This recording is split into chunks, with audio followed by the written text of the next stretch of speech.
Hi folks, believe it or not, this is my first video on maps and movement in the Delphi case. It's long overdue. This series will consist of several videos all revolving around the timeline, movements and witness movements. And I guarantee you, by the end of this series, you will have a far greater understanding of the Delphi case. There will be details in here in coming videos that seem like they point away from Rick Allen, for sure. There's also crucial details and timestamps that are a huge problem for Rick and are amongst the reasons why I am struggling to see how Richard Allen is not BG and not involved in this crime in any way. I will be going over all of it. I encourage people to pick holes in anything you see that may be incorrect. Please don't be afraid to ask questions or point things out, especially if you are new to this case. Fresh eyes are always good. I think a lot of new people coming across the Delphi case in the last few months or years are slightly intimidated by comment sections and discussions online. A lot of people who have been following this case since day one love nothing better than telling everybody that they are following this case since day one. And due to that reason, they know more than you, so you should shut up. That's nonsense. 7 days following this case or 7 years, it doesn't matter, it depends on the person. Please don't be afraid to ask questions on this channel. You don't need to go down every dead-end rabbit hole to understand crucial details in this case. So let's get into it, starting with Monon High Bridge. This bridge is actually Indiana's second tallest bridge. It used to carry trains over Dare Creek for close to 100 years. It was built in 1891 and it ceased operations in 1987. So it went a very long time without being maintained, and you can see from this video it's a bit dodgy. You'd want to watch your feet. You can see right down to the creek and it's not for everyone. Take note also the platforms that are off to the side. Here's a picture from 2017 and you can see platform 1. This is what it looks like today.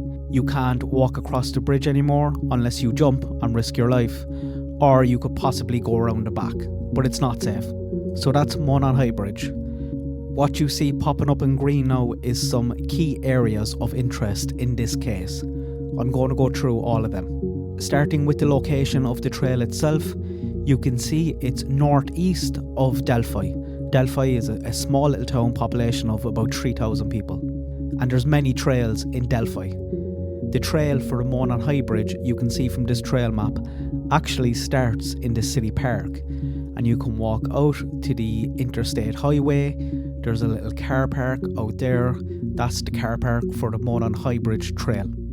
And having a bit of a closer look at the start of the trail, you can see it does look a bit off, and I'll explain that in a second.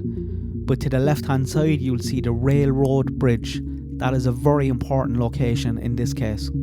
It is west of Freedom Bridge. Here's a video of somebody driving underneath it so you know what it looks like.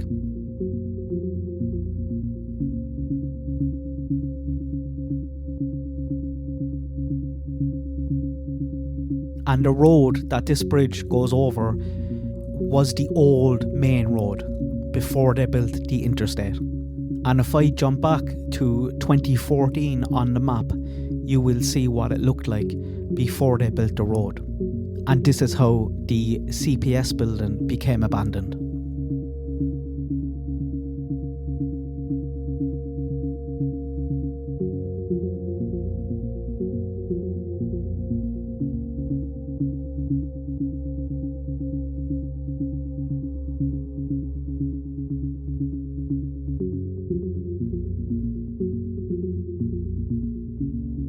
You can also see in what is the car park now for the start of the Monon Trail, there used to be a house or a little farm. That completely disappeared with this new interstate, as did the building that is north of CPS. And if I jump back now to 2017, you can see those buildings are gone.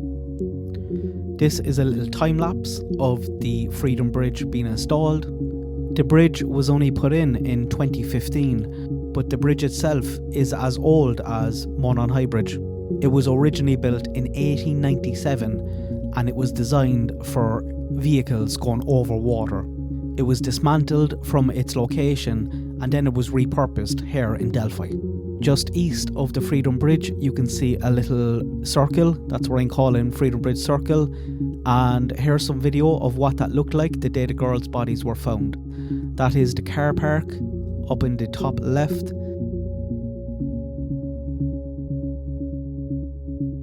Here you can see Freedom Bridge, and here you can see the circle. Moving a small bit north, you can see the abandoned CPS building. This is what it looked like on February 14th, 2017. Witnesses say that the vehicle was backed in towards the building, and you can see from this photograph that some of the grass around that part is pretty high, so it might be difficult to get a look at the tyres on the car, for example. From the CPS building you can see a path, and that path leads right down into the circle on Freedom Bridge. This is a walk into that circle. You can see Freedom Bridge in front of you. To the right hand side you can see the Freedom Bridge car park across the interstate. And I had thought for a while that Rick Allen was maybe going to say that is the location of where he's seen the girls. He's seen them crossing the bridge, just to try and get away from them, and maybe say that he was walking behind BG and that's why he didn't see anyone. However, it looks like that is not the case. So you have a real good view of the car park across the interstate and anybody walking across Freedom Bridge. This is the Freedom Bridge Circle. There's a lovely little monument to all the railroad workers who died, and from the circle you can shoot up to the CPS building, you can go across the bridge to the car park, and you can also begin the trail to the High Bridge.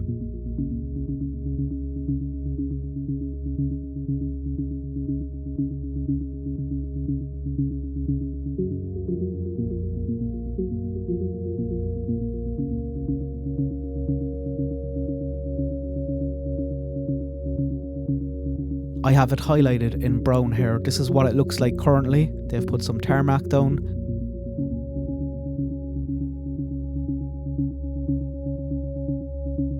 And this is what it looked like in 2017.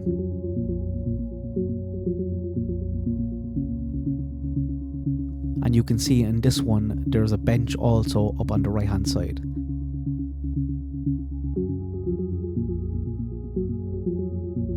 So this trail goes all the way down to an intersection in the trail. There's a road north of the trail running parallel with it. This is the 300 North Road. And you will see here a very important building, the Hoosier Harvester. This is really important because there is a camera on this building that captured cars travelling up and down that road. Move down a bit further, you see the intersection on the trail, and you can see Mears Farm. This is a video travelling in the opposite direction. This is travelling west. So you will see Mears Farm on the right hand side, and on the left hand side you will see Mears parking lot, which isn't really a parking lot, but you will see here it's an entrance and you get a handful of cars in there.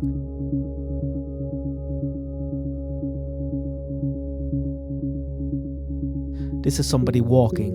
Unfortunately, they don't quite pan the camera to the left, but I will show you some still images here.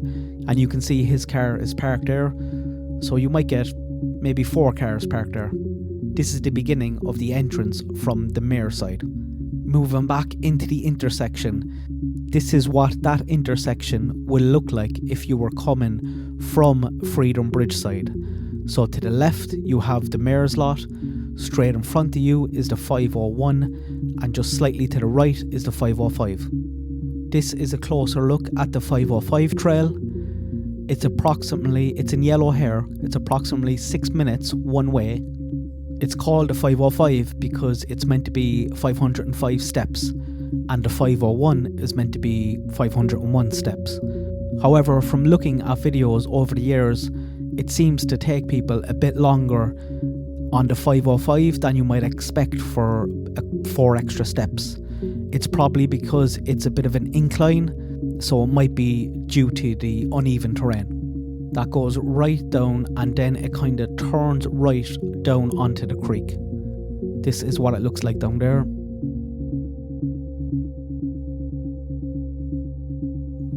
So back to the intersection again.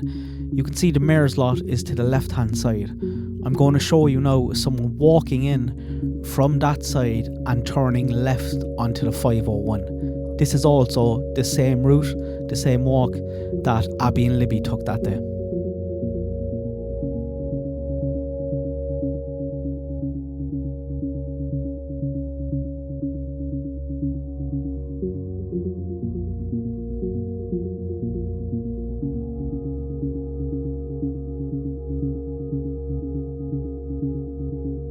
This video is from 2017 and you can see the 501 to the left, the 505 across, and if you turned right you'd head to Freedom Bridge. This was a couple of months after the murder and you can see some flowers there left on the left hand side.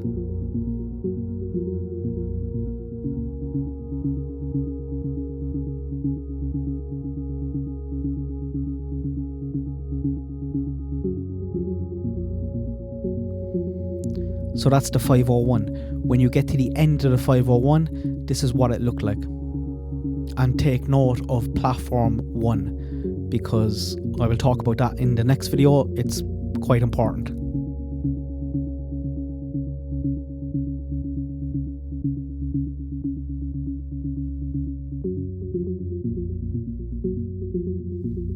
You've a really good view of platform 1.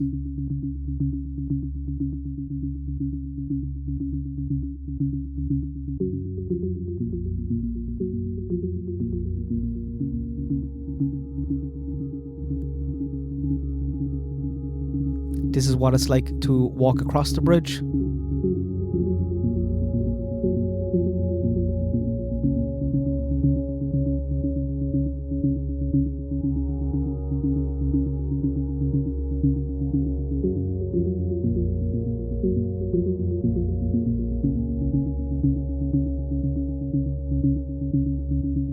When you're on the other side, this is what down the hill looks like.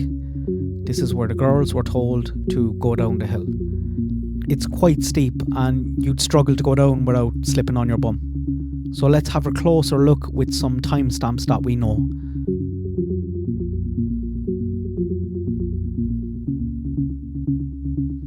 Abby and Libby were dropped off at 13:48.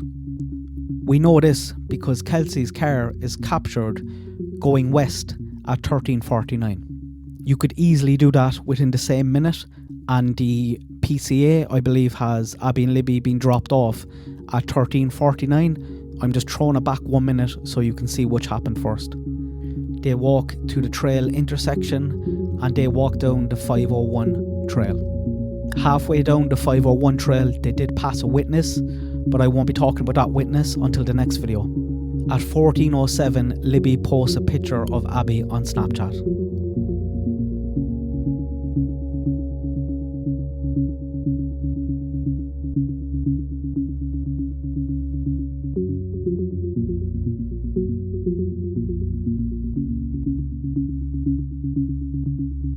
Just 6 minutes after that, this happened.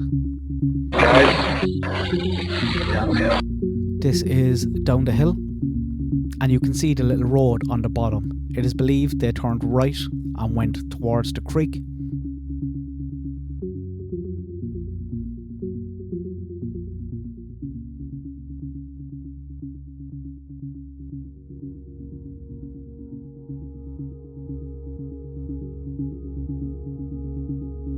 This is a video of somebody crossing the creek going directly to the crime scene, and you can see it's not that deep.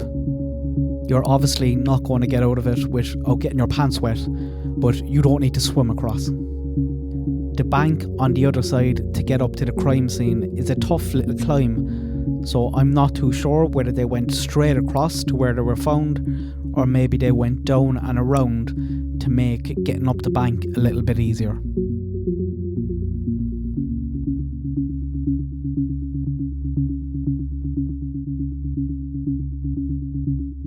This is a video of where the girls' bodies were found, and you can see it's close to the creek, but it's still kind of a very sheltered area.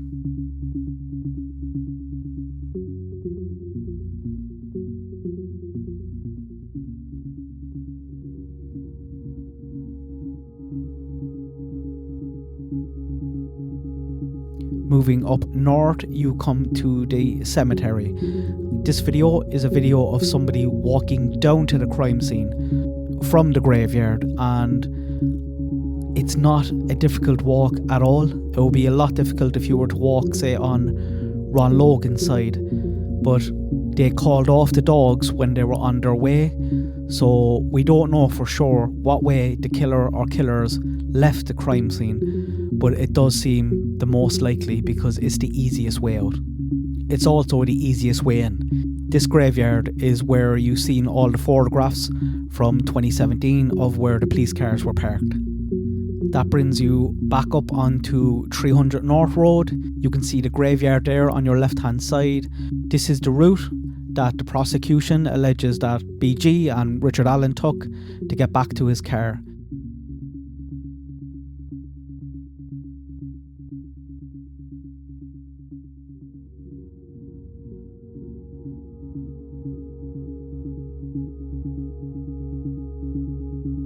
You can see the drop-off area there on the left, and if you continue on, you have to go past the Herve store, and you're brought right back up alongside the CPS building next to Freedom Bridge Circle.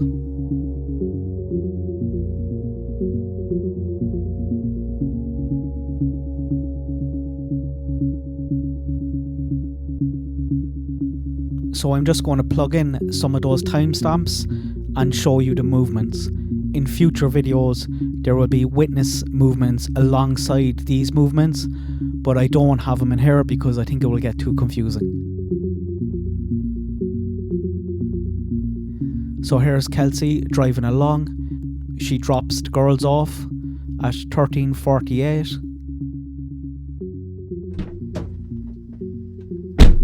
At 13:49, she's captured on the Hoosier Harvest Store camera.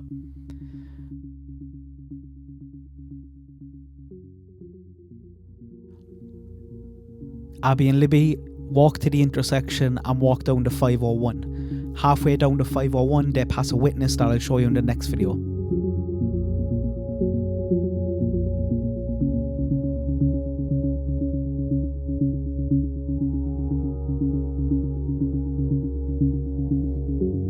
At 14:07, Libby posts a picture of Abby, and at 14:13, the audio is recorded from Guys Down the Hill.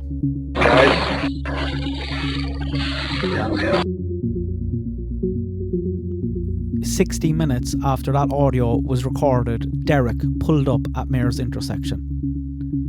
He tried to call Libby as he was driving but got no answer.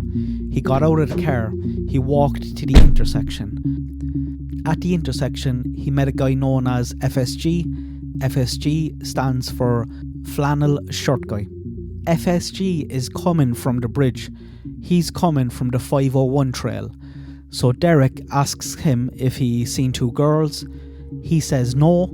He told Derek that he's seen a man and a woman walking under the bridge, but he didn't see any girls. So Derek decides he's going to walk down the 505 because the girls aren't down the 501. All the time when he's walking, he's trying to call Libby. He's not getting any answer.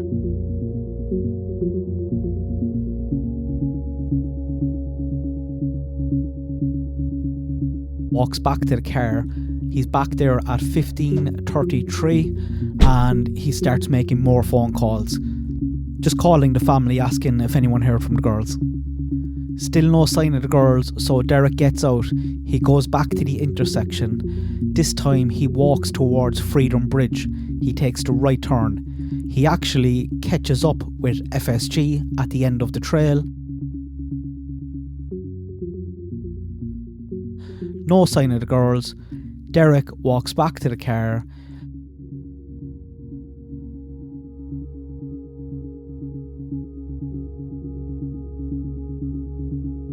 It's just before 4 PM now, and now everyone is starting to panic because this is completely out of character for the girls to go missing like this for an hour and not call anybody. And unfortunately for Derek and all the girls' family and friends, unfortunately it looks like they were already dead by then. That's it for this video. Let me know if you found it helpful. In the next video I'm going to start putting in some witnesses and you'll be able to see their movements along with everybody else who you've seen today. Betsy B is probably one of the best witnesses in this case, and the information she gave is very interesting. How she was handled was also very interesting, and there's also 2 crucial timestamps from the juvenile witnesses from photographs that they took. So that's what I'll be talking about in the next video. Please give this video a thumbs up and share it with somebody if you found it any bit helpful. Please subscribe. Good luck. God bless. I hope everyone has a nice day.